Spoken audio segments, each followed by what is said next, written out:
Hello again, and welcome to this session. We'll be hearing from Mark Gray, Director of Digital Operations and Commercial at the Crown Prosecution Service.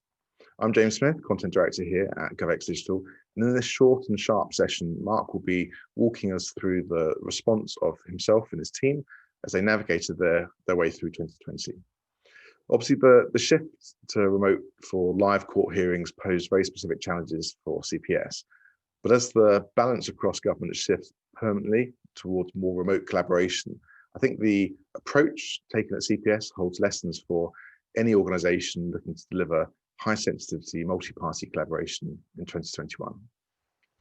After this session, you'll be able to listen in to Mark as he joins a panel in our Citizen Experience Design session, which will be starting at 11:50 a.m. But now let's hear from Mark. Hello, everybody. My name is Mark Gray. I'm Director of Operations, Digital and Commercial at the CPS, and today I'm going to talk to you about my experiences of leading in a crisis. I'll cover four things during this session. So firstly, I'll give you a bit of an introduction to the CPS, who we are and what we do. Then I will talk about how COVID-19 has affected us as a service. I'll go into some of the highs and lows from a service perspective and for my teams. And then I'll give you some reflections at the end on my experiences of leading in these difficult times. In terms of the CPS, you can see on my screen our vision and our 5 strategic pillars. But in a nutshell, we are the public prosecuting authority for England and Wales. We prosecute around 500,000 cases every single year. And in essence, we tend to receive a file of evidence of some alleged criminality from, well, typically the police, but sometimes other investigating authorities. And our experienced lawyers and operational delivery professionals work through that material. The lawyers decide whether or not there is sufficient evidence to charge the case, and if so, we then take that all the way through the prosecution process, ultimately ending up in a court hearing and potentially a trial. That is all underpinned and obviously playing to the emphasis of this particular event by very strong digital capability. So we believe we are the most digitally advanced prosecution service in the world. And whereas 10 years ago, our core sort of casework processes were fundamentally paper-based, now they are fully digital. So the material comes into us from the police digitally. It is worked on digitally within our organisation by our staff on digital tools, and then it is shared onwards to the court service, the judiciary, the defence, again on digital systems.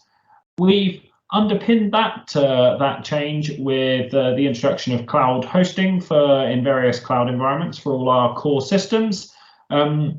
We are also working with our partners across the justice system, particularly the police and courts, on enabling more and more core justice processes to be done by video.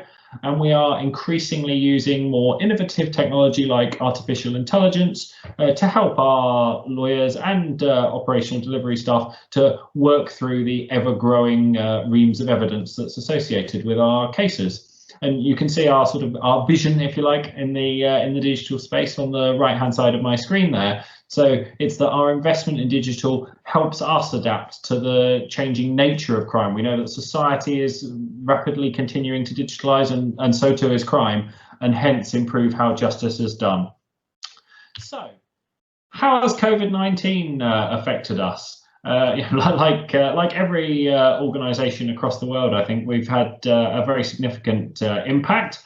Most notable changes, I guess, were the top 2 bullet points that I've got here. So, during particularly in the kind of March, April, May period, a very high proportion of the courts in the country obviously had to close while social distancing measures were being put in place. And as a result, that meant that the kind of end bit of our process, as it were, the output, couldn't take place. And so we had to very rigorously prioritise what was going through to the very limited court capacity to make sure that that the wheels of justice kept turning as much as possible. In combination with that, our people needed to start working from home, obviously in keeping with the stay-at-home government guidelines. So we switched overnight in March from about 500 people a day working from home to 5,000. That's obviously a big shift technologically, but also culturally. We introduced for the first time, working with the court service, large-scale video hearing usage, particularly during the spring part of the pandemic, to address the challenges I've described, and obviously lots of changes, lots of development associated with that.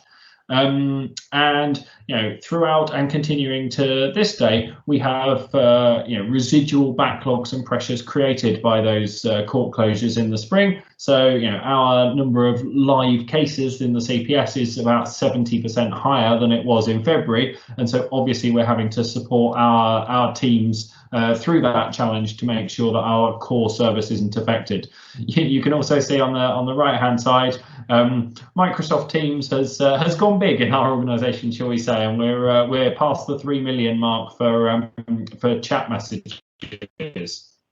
In the digital space, Teams has been the big sort of lifeblood of the organisation. Almost, you can see another stat there where I think we're now past the 500,000 mark in terms of one-to-one calls on Teams. I mentioned the switch of our workforce to working from home. We've also, in the midst of that, we've enabled video on everybody's cameras, starting in the first instance with our prosecutors who needed to appear in court on bespoke software that the courts had developed, but then also for all colleagues so that they can keep in touch. And obviously that's been hugely important from a well-being perspective. We've also, I touched in my introduction around more innovative technology. We've launched a chatbot that brings together all our kind of HR and policy guidance for staff on around the virus. And in the midst of this, we've been embarking on a new laptop rollout, reflecting, of course, people's laptops are getting much more intense use than might have been expected, and so the logistics of doing that with everybody working from home as opposed to in offices, notwithstanding, we've needed to push forward on that. More widely, I think the biggest thing we have very much driven is a real focus on communications, both internally and externally, but particularly internally, and particularly for our staff, to make sure that they have been as supported and informed as possible throughout. We've also launched what we're calling our Future Working Programme, and that's been designed in a very inclusive way to gather feedback from staff. So there's been multiple mechanisms for our 6,000 people across the organisation to contribute an input, and to say, which of those things that have changed during the pandemic do we actually want to keep as changes, and do we want to build as part of our model going forward. We've also done all our recruitment and training activities online through this period. So we've continued to recruit hundreds of new CPS employees and to induct them and then train them, and that's all been done in a virtual way.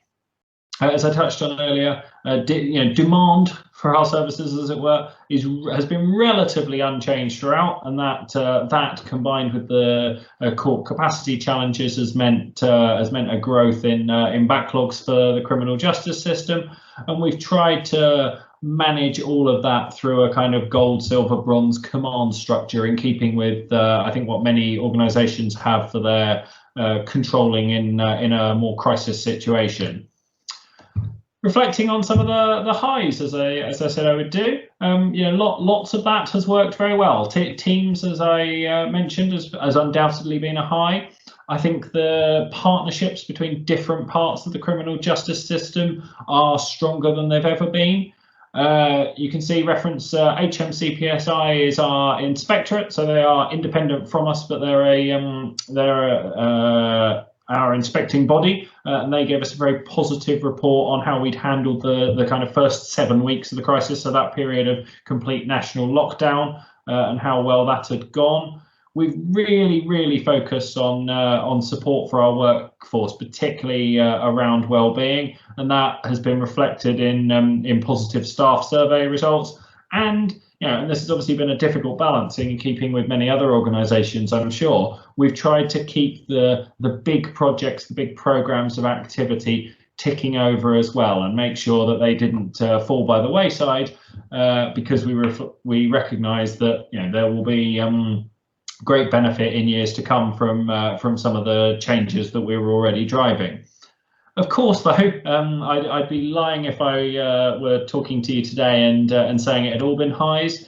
There have been some significant lows for the service. Most touchingly, we did lose one of our colleagues to COVID-19 in April, which was obviously very, very tough for all of us. We've also, as I mentioned, had a great influx of work, and a lot of that work has been more reactive, as all the other parts of the system have had to adapt at the same time. And as for instance, our colleagues at the court service have done a tremendous job in ramping capacity back up to address the challenges I was touching on earlier. But that's necessarily meant everybody sort of needing to run to support that model. We've also seen, and I'm sure many of you will have seen in your organisation, supply chain pressures. So, I mentioned new laptops earlier. That has been much more difficult than it would have been in normal times to achieve.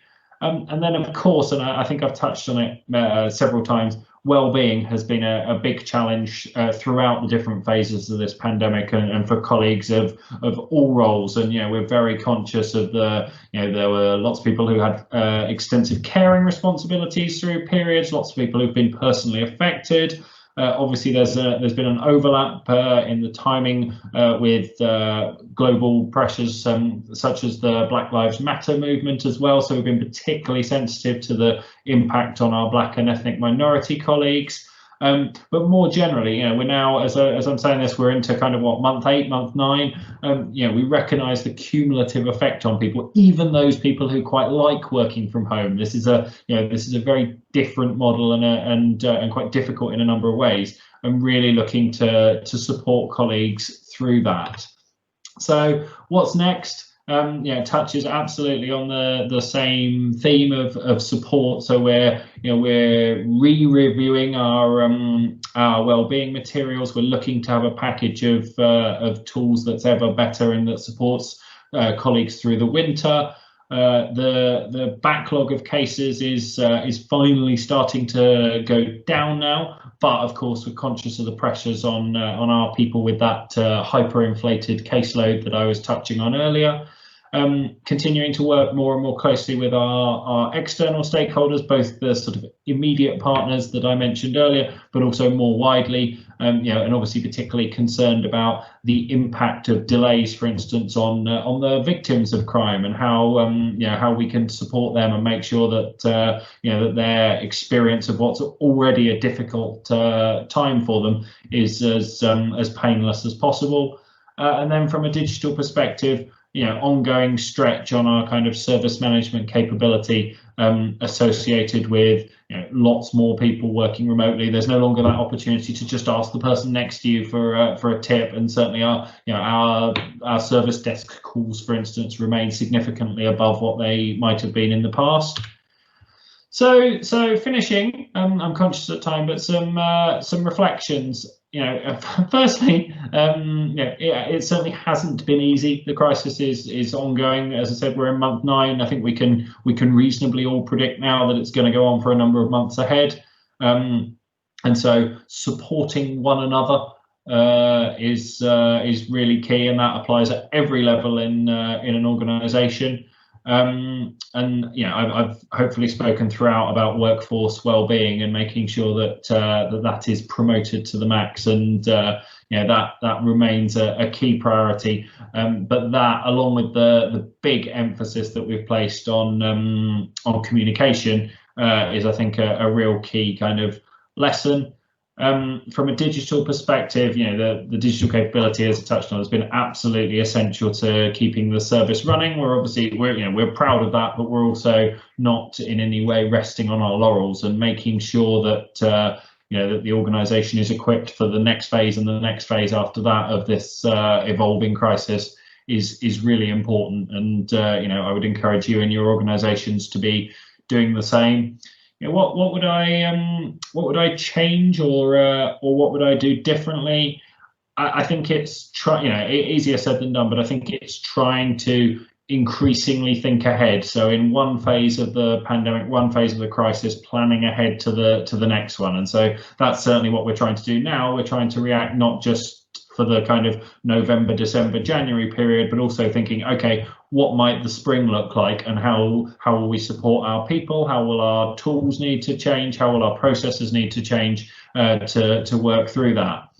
And what will I lead in going forward? I think there's an ongoing challenge, as I've touched on. I think my biggest kind of closing advice for everyone is, part of the role of a leader is to remain calm, to remain resolute, and to remain positive through these periods. And that is really, really important for how you lead your teams, and how you set the standard and make sure that the organisation can continue to progress and where possible to thrive during this period. Thank you very much for your time today. Looking forward to the rest of the GovX event, and look forward in particular to the panel that I'm on later in the event. Thank you, and I hope you found that interesting.